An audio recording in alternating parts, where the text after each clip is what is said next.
दोस्तों आज के इस वीडियो में हम बात करने वाले हैं एक एनएफओ के बारे में। एनएफओ जिसे हम न्यू फंड ऑफर के नाम से जानते हैं, उसके बारे में हम आज के इस वीडियो में हम बात करेंगे। एक नया एनएफओ मार्केट में आया है जिसके बारे में मैं आपको पूरा रिव्यू देने वाला हूं। उसके बारे में मैं आपको ये बताऊंगा कि अगर हम इस एनएफओ के अंदर में अपने पैसे को इन्वेस्ट करते हैं तो हमारे पैसे को किन किन जगहों पे लगाया जाएगा।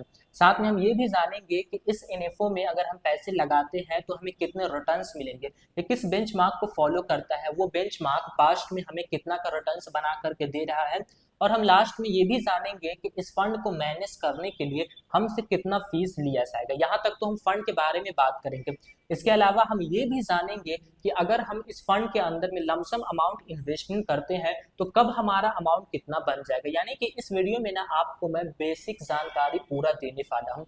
तो चलिए बिना देर किए आज के इस वीडियो को हम शुरू करते हैं। वीडियो में आप नए हैं तो वीडियो को लाइक कीजिए और हमारे चैनल को वारिस ऑफ फ्रेंड को सब्सक्राइब कीजिए ताकि इस तरीके के वीडियोस जो है वो आपको मिलती रहे। तो यहाँ पे ना मैं एक फोन के माध्यम से आपको सारी चीज बताने वाला हूँ। ऐसे में सारी वीडियोस में आपको मैं इसी तरीके से मैं बताता हूँ, लेकिन अब थोड़ा सा चेंजेस करने की जरूरत है। मैं ना आपको स्क्रीन रिकॉर्डिंग के साथ सारा चीज बताऊंगा ताकि ना आपको सारी चीज दिखे और आप समझ सके। तो चलिए मैं यहाँ पे अपने फोन की यहाँ पे स्क्रीन रिकॉर्डिंग को मैं ऑन करता हूँ। उसके बाद मैं यहाँ पे आपको ना सारी चीज समझाना जो है वो मैं शुरू करता हूँ। ठीक है, यहाँ पे दोस्तों मैंने यहाँ पे स्क्रीन रिकॉर्डिंग ऑन कर लिया है। अब दोस्तों आप ये जानिए कि मैं किस म्यूचुअल फंड हाउस के इन्फो के बारे में बात करने वाला हूँ। मैं यहाँ पे बात करने वाला हूँ Shri Ram mutual fund house के बारे में। मैं यहाँ पे बात करने वाला हूँ। इसके बारे में आपने बहुत कम सुना होगा क्योंकि ये ना बहुत कम पैसा लोगों का मैनेज कर रही है। इसका मतलब ये है कि इसके बारे में ना ज्यादातर लोगों को पता नहीं है। इसका मतलब ये है कि इसके पास ना उस तरीके के फंड जो है वो अवेलेबल नहीं है।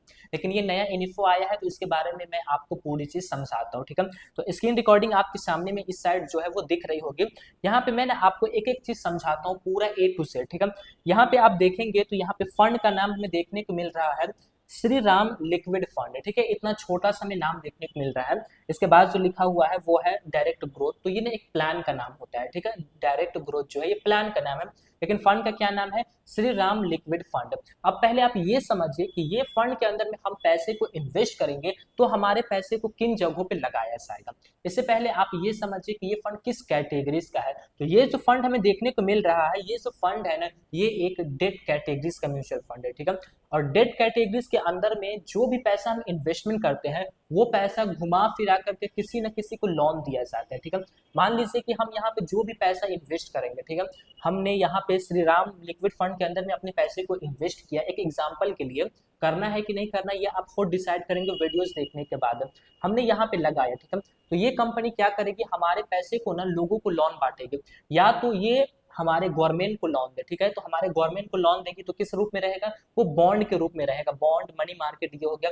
या फिर ये ना किसी प्राइवेट बैंक को, प्राइवेट कंपनी को ये लोन दे, लेकिन ये घुमा फिरा करके डेट के अंदर में लोन ही दिया जाता है।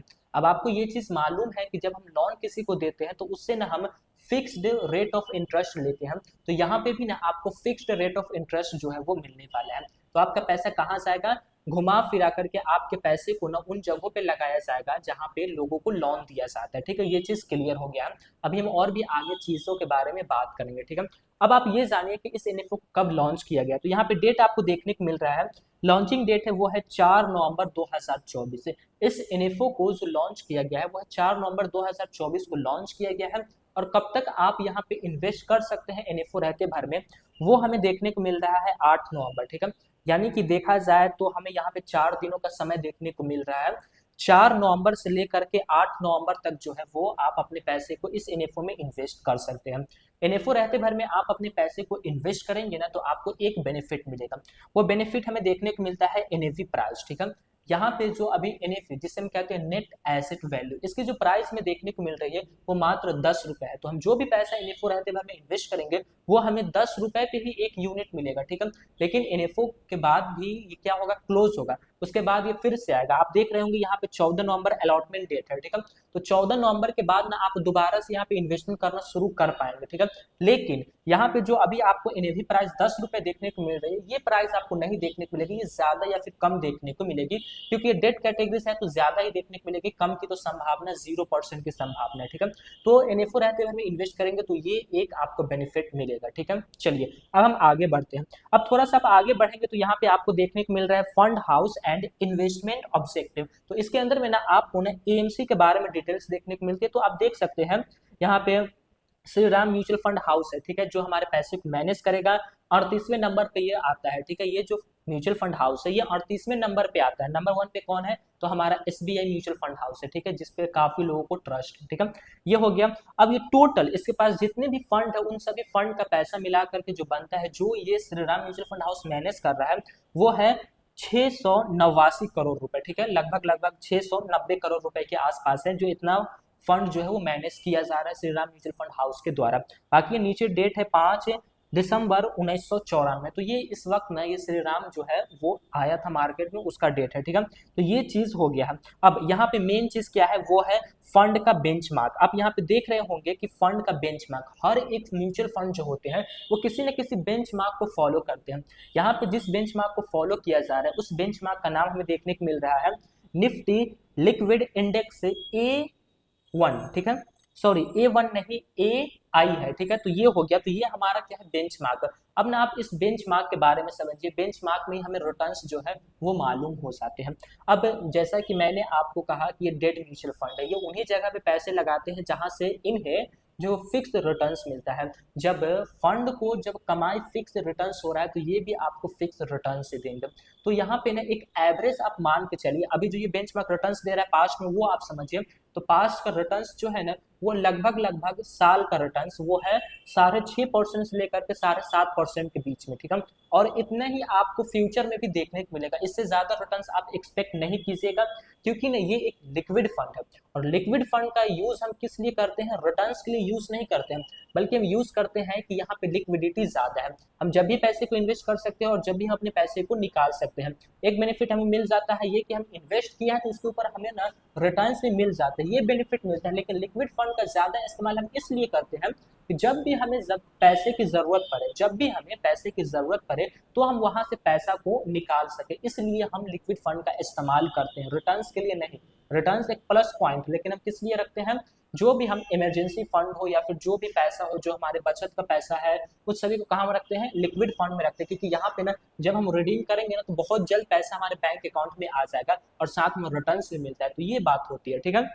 तो ये बेंचमार्क फॉलो किया जा रहा है और रिटर्न्स ना आप लगभग 6.5% से लेकर के 7.5% ही आप एक्सपेक्ट कीजिएगा, ठीक है। इससे ज्यादा आप एक्सपेक्ट नहीं कीजिएगा, मैं क्लियर बता रहा हूँ, ठीक है।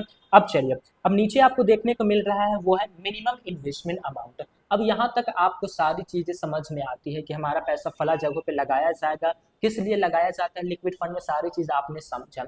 तो कितना पैसा हमारे पास होना चाहिए जो हम इस फंड के अंदर में इन्वेस्ट कर पाएंगे?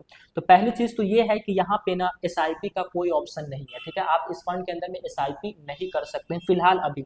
बाकी फ्यूचर में क्या होगा वो फ्यूचर ही बताएगा। लेकिन अभी जो है ना वो एसआईपी जो है ना वो नॉट सपोर्टेड, यहाँ पे सपोर्ट नहीं ले रहा है एसआईपी। लेकिन लम सम जिसे वन टाइम इन्वेस्टमेंट कहते हैं वो है। तो वो करने के लिए ना आपके पास मिनिमम अमाउंट जो है वो 1000 रुपए होना चाहिए। यानी कि 1000 रुपए से आप यहाँ पे अपने इन्वेस्टमेंट को जो है वो शुरू कर सकते हैं, ठीक है। ये चीज हो गया। अब हम बढ़ते हैं फीस की तरफ कि हमसे यहाँ पे ना फीस कितने लिए जाएंगे। तो दो तरीके के फीस हमसे यहाँ पे लिए जाते हैं। एक फीस होता है एक्सपेंस रेशियो और एक फीस होता है एग्जिट लोड। तो एक्सपेंस रेशियो फंड को मैनेज करने के लिए लिया जाता है और एग्जिट लोड जो रहता है वो जब हम फंड से पैसा को निकालते हैं तब लिया जाता है। तो हालांकि ये दोनों फीस ही हैं।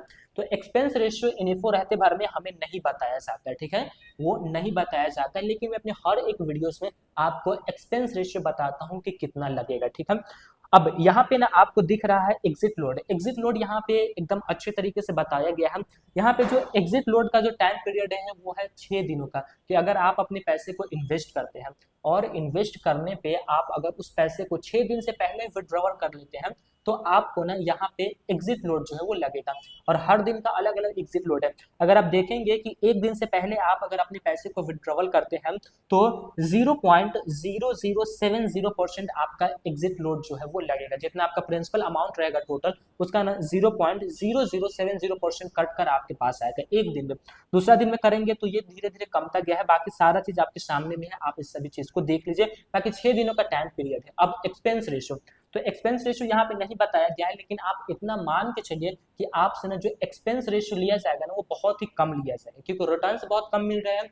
फंड मैनेजर को ज्यादा मेहनत करने की जरूरत है नहीं, हालांकि थोड़े बहुत मेहनत तो सभी जगह है, लेकिन उतनी मेहनत की जरूरत है नहीं, तो एक्सपेंस रेशियो कम है। कितना रहेगा एक्सपेंस रेशियो, तो मैं आपको बता दूं कि 0.18% के आसपास आपका एक्सपेंस रेशियो लिया जाएगा। हालांकि इससे कम ही रह सकता है, लेकिन 0.20% तक जा सकता है। इतना आपसे ना एक्सपेंस रेशियो जो है वो यहाँ पे लिया जाएगा। तो आप समझ सकते हैं कि साल भर का देखा जाए तो एक्सपेंस रेशियो का कैलकुलेटर कुछ अलग होता है। जितना पैसा बढ़ता है उस हिसाब से आपका जो है एक्सपेंस रेशियो लिया जाता है, लेकिन 0.20% के आसपास आपसे एक्सपेंस रेशियो जो है वो लिया जाएगा। ठीक है, तो लगभग दोस्तों मैंने आपको यहाँ पे ना फंड के बारे में सारी चीज बता दी है। अब ये बच जाता है हमारे फंड मैनेजर के बारे में। तो 3 हमारे यहाँ पे फंड मैनेजर है जो कि आपके सामने में, आप इन सभी को देख लीजिए। इनके बारे में जानिए या फिर ना जानिए, उतना डिपेंड नहीं करता है, क्योंकि एक डेड म्यूचुअल फंड है। ठीक है, यहाँ पे पैसा को लगाया जा रहा है ऐसी जगह जहाँ फिक्स ही मिलेगा। ठीक है, तो उतना डिपेंड नहीं करता है। ठीक है, तो ये हमने यहाँ पे देख लिया है कि हमारे पैसे को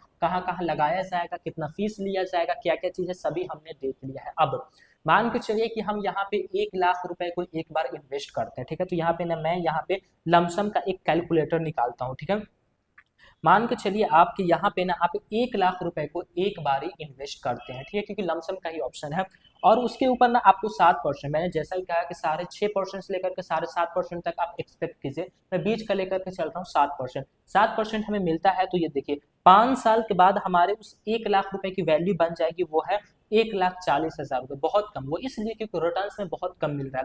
लेकिन यहाँ पे ना हम जो यूज करते हैं लिक्विड फंड का, वो रिटर्न्स के लिए यूज नहीं करते। हम यूज इसलिए करते हैं कि हमें पैसे की जब जरूरत पड़े तो हम वहां से पैसे ले रहे, क्योंकि बैंक से अच्छे वहां पे हमें जो है वो रिटर्न्स मिल रही है। ये मेन वजह होती है। लेकिन फिर भी काफी लोग ऐसे हैं जिन्हें फिक्स रिटर्न्स चाहिए, कंपाउंडिंग के साथ उन्हें फिक्स रिटर्न्स चाहिए, तो उनके लिए डेट म्यूचुअल फंड होता है। ठीक है, तो 5 साल में इतना बन रहा है। अगर हम इसी 5 साल को अगर हम 10 साल कर देते हैं, ठीक है, 10 साल करते हैं, तो 1 लाख की वैल्यू बन जाएगी 1,96,000 रुपए। ठीक है, देख लेते हैं और कितना बनता है।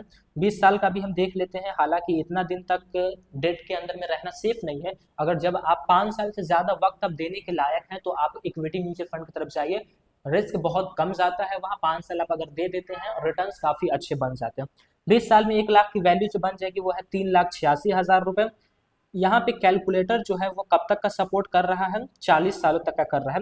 तो 40 साल में कितना बन जा रहा है, वो है 14,97,000, लगभग 15 लाख के आसपास बन जा रहा है। ठीक है, तो ये चीजें हैं जो मैंने आपको बता दी है। बाकी अगर आपको ना 5 साल से ज्यादा वक्त देना है तो इक्विटी म्यूचुअल फंड की तरफ जाइए। अगर थोड़ा सा और सेफ आप रहना चाहते हैं तो हाइब्रिड म्यूचुअल फंड की तरफ आप जाइए। ठीक है, जिसमें डेट भी रहते हैं और इक्विटी भी रहता है, तो वो आपके लिए बेहतर हो जाता है। लेकिन दोस्तों यहाँ पे मैं फिलहाल आपको ना यहाँ पे मैं क्या कर रहा हूँ, फंड का रिव्यू दे रहा हूँ। तो मैंने यहाँ पे आपके लिए फंड का पूरा रिव्यू दे दिया है।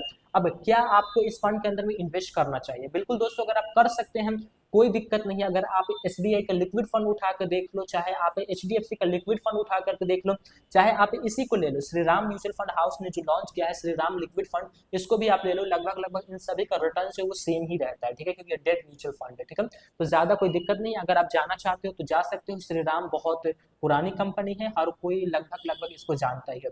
तो मैं आशा करता हूँ कि आपको ये जानकारी काफी पसंद आई होंगी। दोस्तों जानकारी पसंद आई है तो वीडियो को लाइक कीजिए और हमारे चैनल वारिस ऑफ लैंड को सब्सक्राइब कीजिए, ताकि इस तरीके के वीडियोस जो है वो आपको मिलती रहे। फिर मिलेंगे दोस्तों एक नए वीडियो में, तब तक के लिए जय हिंद, जय भारत।